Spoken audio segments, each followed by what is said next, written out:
Welcome to BRK news. This is Manoj. Telangana రాజకీయాల్లో ఆసక్తికర పరిణామం చోటు చేసుకుంది. ఒకప్పుడు రాష్ట్ర రాజకీయాలను 10 ఏళ్ల పాటు ఏలిన పార్టీ, ఎన్నికలు ఏవైనా గెలుపు మాదేనని ధైర్యంగా ప్రకటించిన పార్టీ ఇప్పుడు మాత్రం పోటీ చేయకుండానే ఓటమిని అంగీకరించిన పరిస్థితి కనిపిస్తుంది. రాజ్యసభ ఎన్నికల సందర్భంలో బీఆర్ఎస్ పార్టీ తీసుకున్న నిర్ణయం ఇప్పుడు రాజకీయ వర్గాల్లో తీవ్ర చర్చకు దారితీస్తుంది. పార్టీకి ఇంకా గణనీయమైన సంఖ్యలో ఎమ్మెల్యేలు ఉన్నప్పటికీ సిట్టింగ్ రాజ్యసభ స్థానాన్ని నిలబెట్టుకునేందుకు కనీసం అభ్యర్థిని కూడా బరిలో నిలపకపోవడం ఆశ్చర్యానికి గురిచేస్తుంది. గెలుపు అవకాశాలు తక్కువగా ఉన్నాయని భావించిందా, లేక సొంత పార్టీ ఎమ్మెల్యేలపై నమ్మకం కోల్పోయిందా, లేదా ఓడిపోతే పార్టీ ప్రతిష్టకు మరింత నష్టం జరుగుతుందనే భయమా? ఈ ప్రశ్నలన్నీ ఇప్పుడు తెలంగాణ రాజకీయాల్లో హాట్ టాపిక్గా మారాయి. రాజ్యసభ ఎన్నికల బరిలోకి దిగకుండానే బీఆర్ఎస్ పార్టీ వెనక్కి తగ్గడం వెనుక ఈ వ్యూహం ఉంది. ఏ లెక్కలు ఉన్నాయి అనే దానిపై రాజకీయ వర్గాలు తీవ్ర చర్చ జరుగుతుంది. అసెంబ్లీ రికార్డుల ప్రకారం బీఆర్ఎస్ పార్టీకి ఇప్పటికీ 37 మంది ఎమ్మెల్యేలు ఉన్నారు. రాజ్యసభలో ఒక అభ్యర్థి గెలవాలంటే సుమారుగా 40 మంది ఎమ్మెల్యేల మద్దతు అవసరం. ఈ లెక్కల్లో చూస్తే బీజేపీకి 8 మంది ఎమ్మెల్యేలు ఉన్నారు.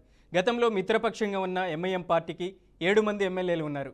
ఈ రెండు పార్టీల మద్దతు కోరితే బీఆర్ఎస్ పార్టీకి రాజ్యసభ సీటును కాపాడుకునే అవకాశాలు పూర్తిగా లేకపోయినప్పటికీ కనీసం పోటీ చేసే అవకాశం మాత్రం ఉంది. అయితే ఆశ్చర్యకరంగా బీఆర్ఎస్ పార్టీ అలాంటి ప్రయత్నం కూడా చేయకపోవడం రాజకీయ విశ్లేషకులను ఆశ్చర్యానికి గురిచేస్తుంది. పోటీ చేసి ఓడిపోతే పార్టీ బలహీనత బయటపడుతుందని, మరింతగా రాజకీయ ప్రత్యర్థులకు అస్త్రంగా మారుతుందనే భావనతో బీఆర్ఎస్ పార్టీ బరిలోకి దిగలేదనే చర్చ జరుగుతుంది. మరోవైపు సొంత పార్టీ ఎమ్మెల్యేలపైన నమ్మకం లేకపోవడం కూడా ఈ నిర్ణయానికి ప్రధాన కారణమనే ప్రచారం సాగుతుంది. ఇప్పటికే బీఆర్ఎస్ పార్టీకి చెందిన దాదాపు 10 మంది ఎమ్మెల్యేలు పార్టీ కార్యక్రమాలకు దూరంగా ఉంటూ కాంగ్రెస్ వైపు మొగ్గు చూపుతున్నారని సమాచారం. ఈ అంశంపై బీఆర్ఎస్ పార్టీ ఫిరాయింపుల కేసులతో స్పీకర్ కోర్టులను ఆశ్రయించినప్పటికీ విచారణలు కొనసాగుతూనే ఉన్నాయి. ఇప్పటికే కొంతమందికి ఫిరాయింపు ఆరోపణలపై క్లారిటీ లేకపోవడంతో స్పీకర్ క్లీన్ చిట్ ఇచ్చిన సందర్భాలు కూడా ఉన్నాయి. ఇలాంటి పరిస్థితుల్లో రాజ్యసభ ఎన్నికల్లో అభ్యర్థిని నిలబెడితే సొంత పార్టీ ఎమ్మెల్యేలు కూడా క్రాస్ ఓటింగ్ చేసే ప్రమాదం ఉందనే ఆందోళన పార్టీ అధిష్టానంలో ఉన్నట్లు తెలుస్తుంది. ఈ నేపథ్యంలోనే పోటీ చేసి ఓడిపోవడం కంటే పోటీ చేయకుండానే వెనక్కి తగ్గడం మంచిదని బీఆర్ఎస్ అధినేత కేసీఆర్ నిర్ణయం తీసుకున్నారని రాజకీయ వర్గాల్లో చర్చ జరుగుతుంది.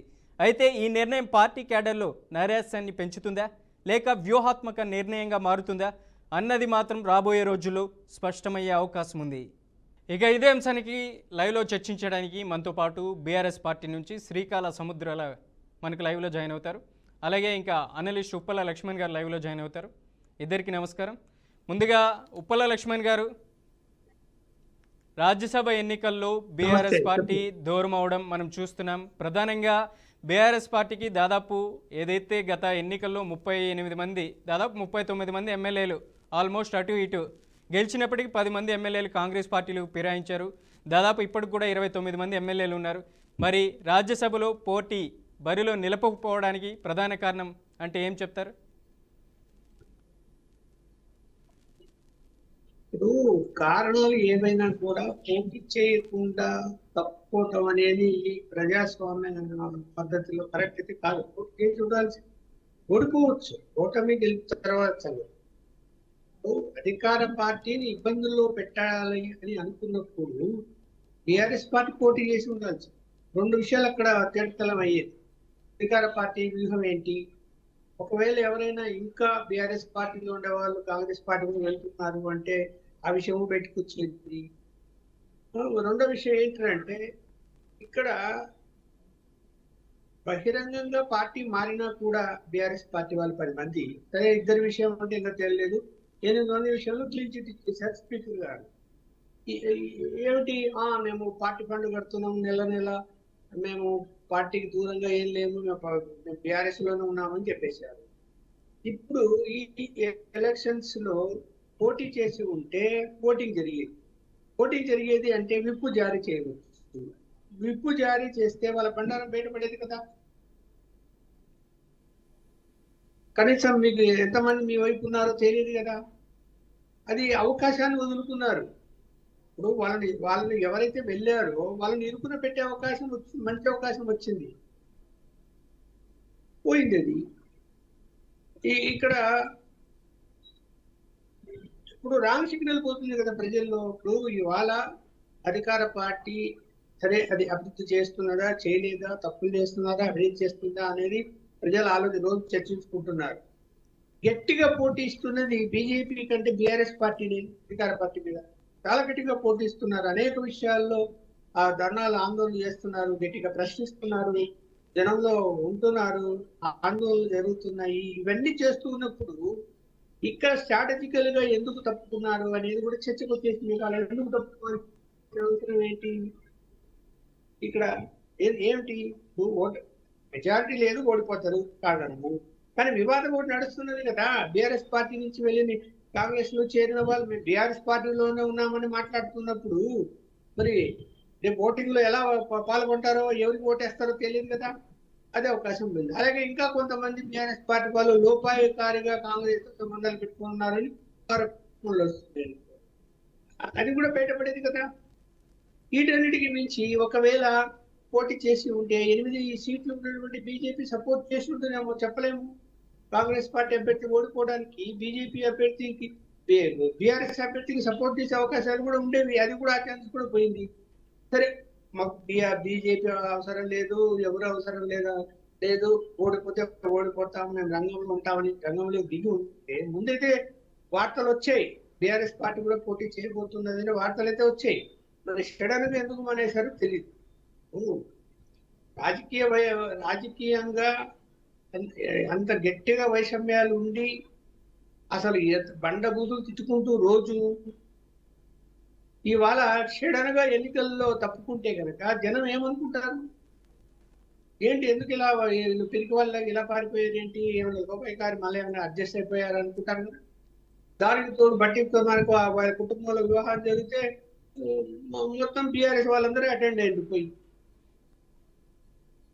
తప్పని పెట్టడం లేదు. ఇది అది సొంత వ్యవహారం కావచ్చు, శుభకార్యాలు కావచ్చు, పార్టీలకు అతీతంగా వెళ్ళొచ్చు, తప్పు పట్టడం లేదు.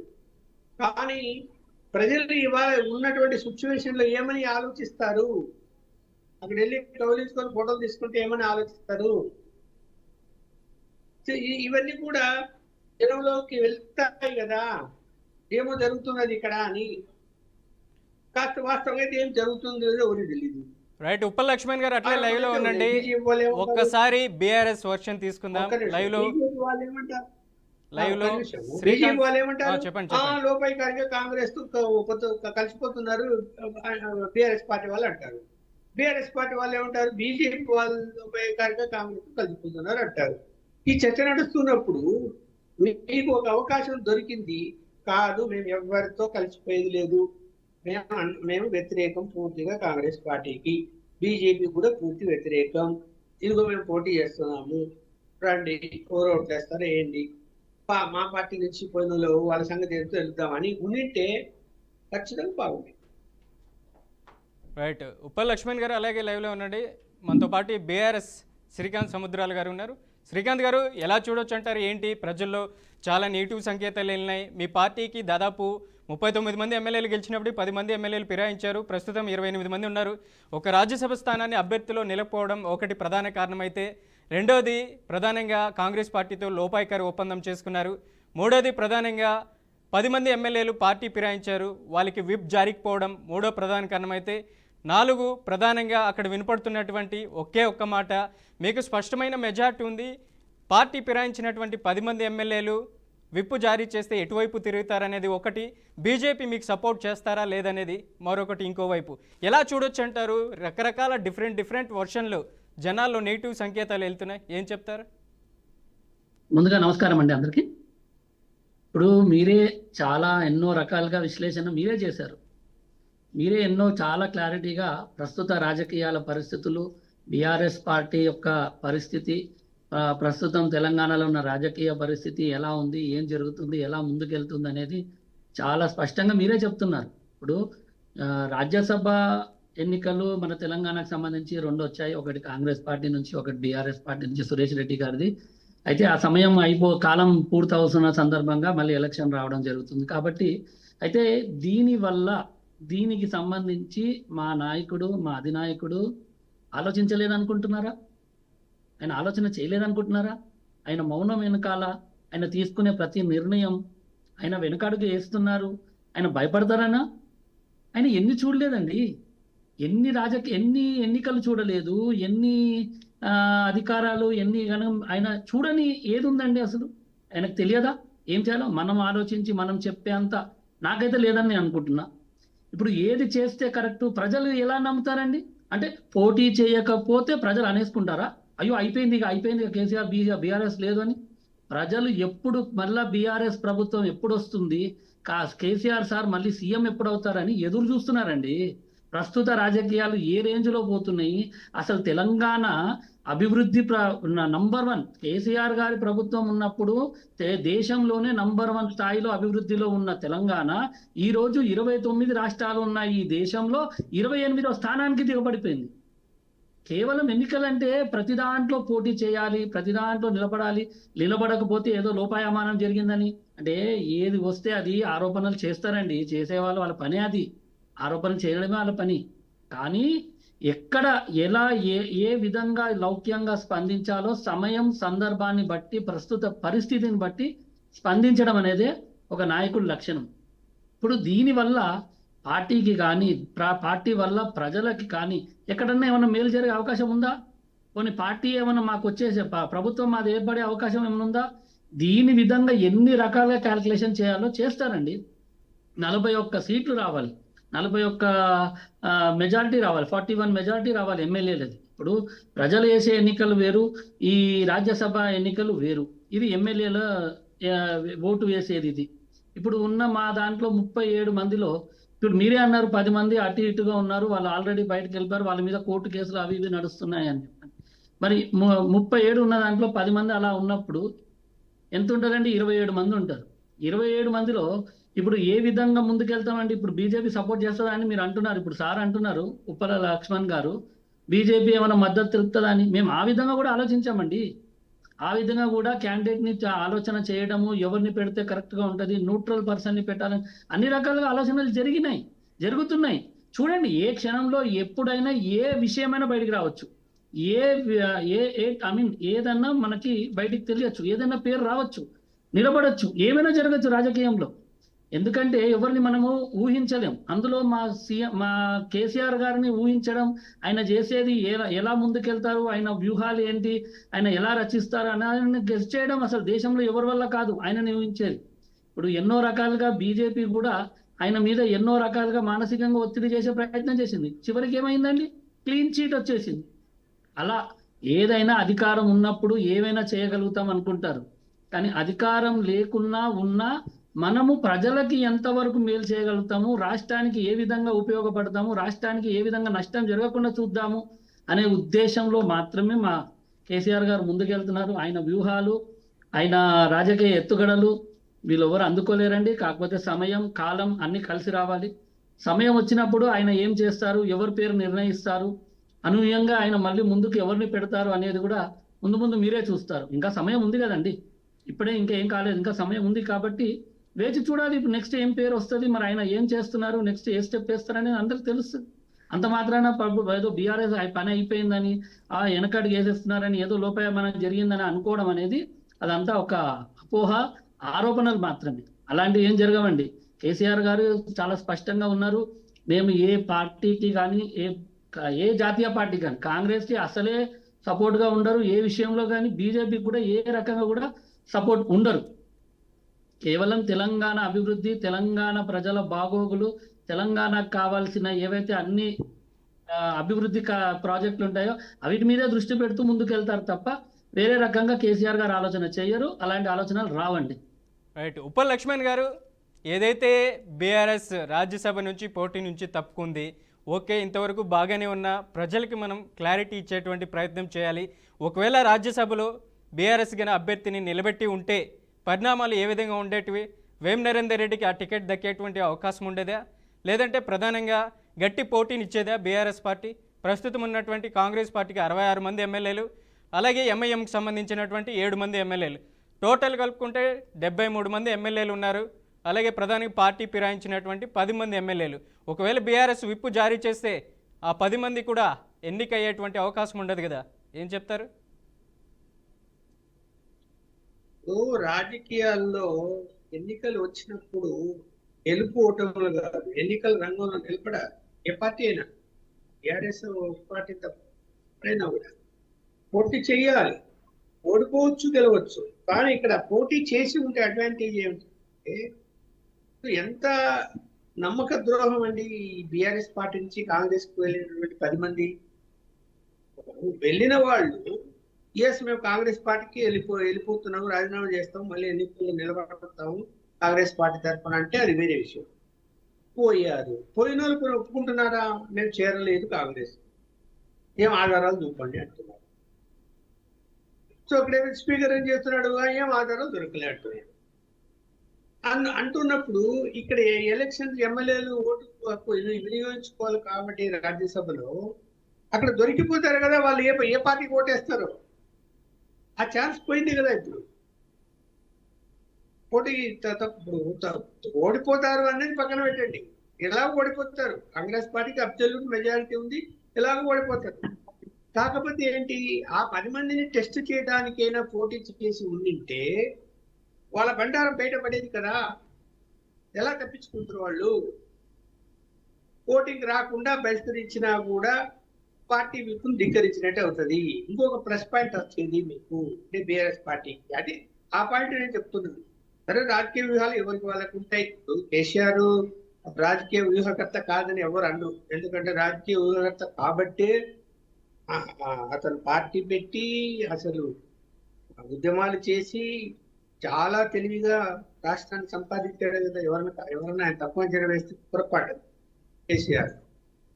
కానీ ఈ విషయంలో నా అభిప్రాయం అది, అలా చేసి ఉంటే వాళ్ళంతా దొరికే వాళ్ళు కదా. వాళ్ళను మీరు బహిరంగంగా ఇదిగో చూడండి పలానా పార్టీకి ఓటేశారు అని చెప్పడానికి అవకాశం దొరికేది కదా అని. ఒకవేళ మీకే వేసి ఉందని అనుకోండి, ఇంకా వాళ్ళు తప్పించుకోవడానికి లేదు. వాళ్ళు వచ్చి బీఆర్ఎస్ పార్టీ ఆఫీసులోకి ఎంటర్ కావుతారు. అందువలన ఒక అవకాశం అయితే పోయింది అని నేను అంటున్నాను. ఇంకా రాజకీయాల్లో మంచి చెడ్డ అన్నీ ఉంటాయి, వ్యూహాలు ఉంటాయి. ఇప్పుడు రాబోయే ఇప్పుడు మనకు మున్సిపల్ ఎలక్షన్స్ కొన్ని జరిపాయి. ఇంకా కార్పొరేషన్ జరపాలి హైదరాబాద్ సిటీ, అలాగే 2 కొత్త కార్పొరేషన్లు వచ్చాయి. ఇక్కడ ఎన్నికలు జరగాలి సిటీలో. సో ఈ సిటీకి సంబంధించిన ఎన్నికల్లో మరి ఏంటి, ఎలా ఉంటుంది రేపు వ్యూహం? ముందుగానే క్లియర్ గా కేటీఆర్ గారు చెప్తున్నారు, మేము కాంగ్రెస్ తో మాకు సంబంధం లేదు, బీజేపీతో సంబంధం లేదు, మేము ఒంటరిగానే పోరాటం చేస్తాం. అది మంచి విధానం, ఎవరు కాదండి. ఒక ప్రాంతీయ పార్టీ వేరే పార్టీని డిపెండ్ కాకుండా రాజకీయాలు చేయటం అనేది తప్పేం కాదు. సరే, ఒకప్పుడు అంటే అప్పుడు ఉండే పరిస్థితుల్లో రాష్ట్రం విడిపోయినప్పుడు తెలుగుదేశంతో పొత్తు పెట్టుకున్నారు, కాంగ్రెస్ తో పొత్తు పెట్టుకున్నారు, క్యాబినెట్ లో కూడా ఉన్నారు, అది వేరే విషయం. రాష్ట్రం వచ్చిన తర్వాత బీఆర్ఎస్ పార్టీ 10 సంవత్సరాల పాలనలో బలపడింది కదా, ఇంకా బాగా నెట్వర్క్ పెరిగింది, గ్రామీణ ప్రాంతాలు కూడా వెళ్ళిపోయింది. వాళ్ళ నెట్వర్క్ బాగుంది కాబట్టి కాంగ్రెస్ పార్టీని తట్టుకోగలుగుతున్నారు. లేదంటే అంత ఈజీ కాదు. ఎందుకంటే అధికారం వాళ్ళ చేతుల్లో ఉన్నప్పుడు ఎన్ని ఇబ్బందులైనా పెడతారు. ఆ ఇబ్బందులన్నీ తట్టుకొని వాళ్ళు నిలబడింది పార్టీ. అదే బీజేపీ తట్టుకోలేకుంది కదా. అందువలన వీళ్ళకి ఇంకా వీళ్ళ మీద అపోహలు రాకుండా ఉండాలి అంటే ఒక ఛాన్స్ ఇది వచ్చింది, అది మిస్ అయింది అని మాత్రమే అంటున్నా తప్ప వేరే విధంగా నేనైతే చెప్పడం లేదు. శ్రీకాంత్ సముద్రాల గారు, ప్రధానంగా ఓటమి భయంతోనే బీఆర్ఎస్ వెనక్కి తగ్గింది. ఇంకొక వైపు ఏదైతే అక్కడ ఉన్నటువంటి త్వరలోనే ఎన్నికలు రాబోతున్నాయి, గ్రేటర్ హైదరాబాద్ మున్సిపల్ సంబంధించినటువంటి ఈ విషయంలో కూడా పార్టీకి సంబంధించినటువంటి విషయంలో రాజ్యసభలో స్పష్టమైనటువంటి మెజార్టీ రాకపోతే మనకు క్యాడర్లో విమర్శలు వచ్చేటువంటి అవకాశం ఉంటుంది. ఇప్పటికే క్యాడర్ నైరాశ్యంలో కూరుకుపోయినటువంటి పరిస్థితి ఉంది. ప్రధానంగా ఇవి వినపడుతున్నటువంటి సమస్యలు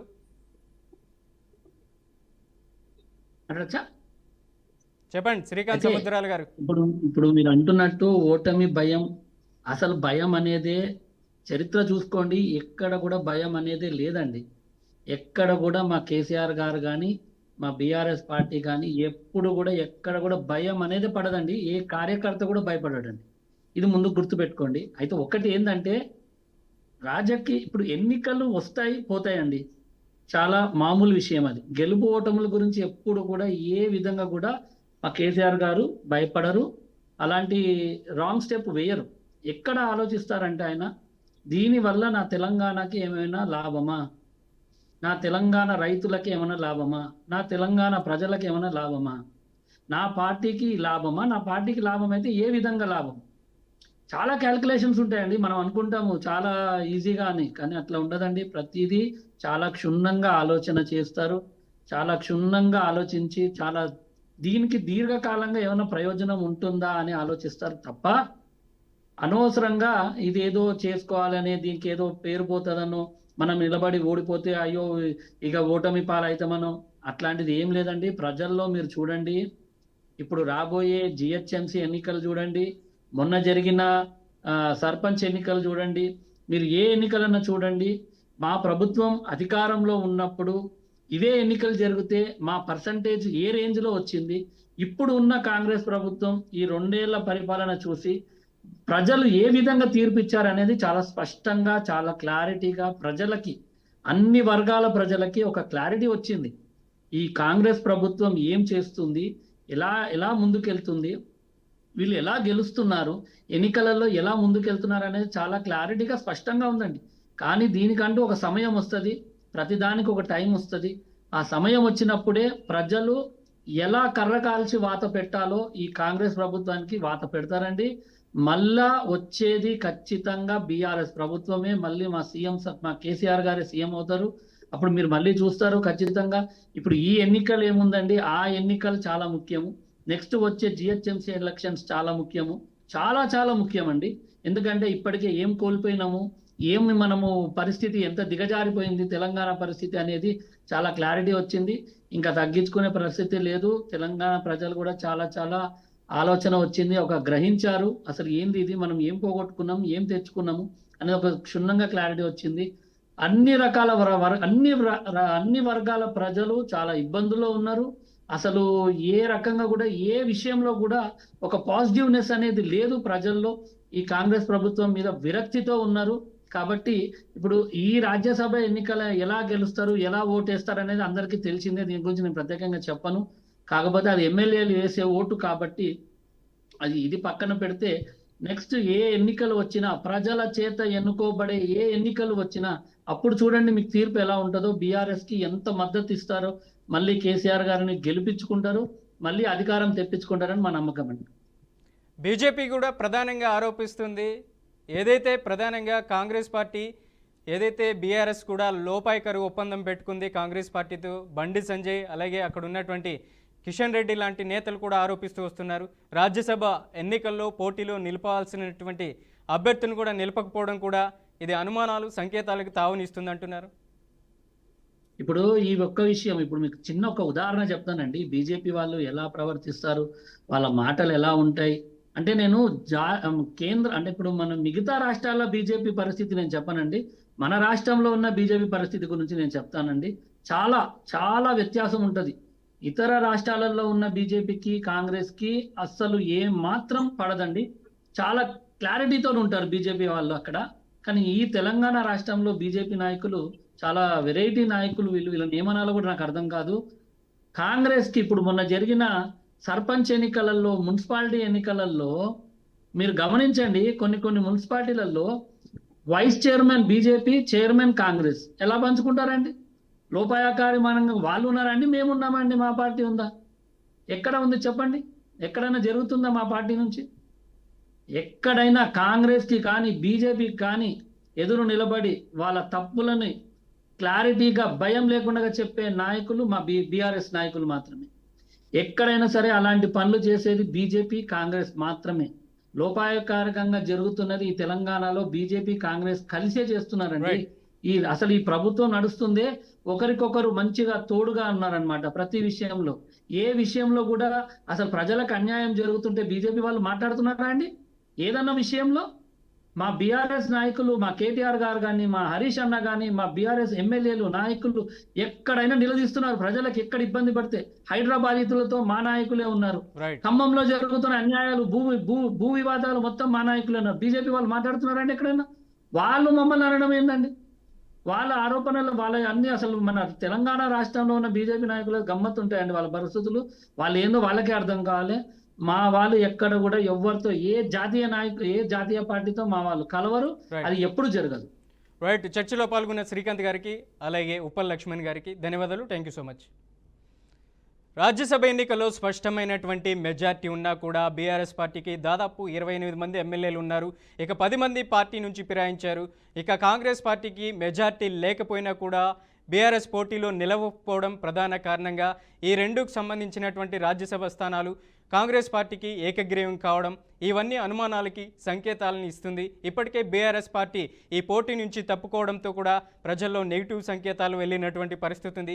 మరి రాబోయే రోజుల్లో ప్రజలకి ఎటువంటి అడ్వాంటేజెస్గా బీఆర్ఎస్ పార్టీ తన క్యాడర్ని అలాగే తనకు సంబంధించినటువంటి ఎమ్మెల్యేని ఏ విధంగా ప్రజల్లోకి తీసుకెళ్తుంది, అలాగే కాంగ్రెస్ పార్టీకి ప్రకటించినటువంటి ఎవరైతే అభిషేక్ మను సింఘ్వి అలాగే ఉన్నటువంటి వేం నరేందర్ రెడ్డి 2 స్థానాలు ఏకగ్రీవం అయినటువంటి పరిస్థితి ఉంది. మొత్తానికి ఏదైతే ఇది కాంగ్రెస్ లబ్ధి చేకూర్చుంది బీఆర్ఎస్ పార్టీ అనేసి కూడా ప్రధానంగా బీజేపీ ఆరోపిస్తూ వస్తుంది. ఏదైతే లోపాయికరు ఒప్పందం పెట్టుకుంది బీఆర్ఎస్ ఏదైతే కాంగ్రెస్ పార్టీతో అనేసి కూడా ప్రధానంగా బీజేపీ ఆరోపిస్తూ వస్తుంది. మొత్తానికి బీఆర్ఎస్ స్టాండ్ ఏ విధంగా ఉండబోతుంది అనేది కూడా రాబోయే రోజుల్లో తెలియనుంది. ఇది ఇవాల్టి స్పెషల్ డిస్కషన్. మరో డిస్కషన్లో మళ్ళీ కలుద్దాం. చూస్తూనే ఉండండి బీఆర్కే న్యూస్.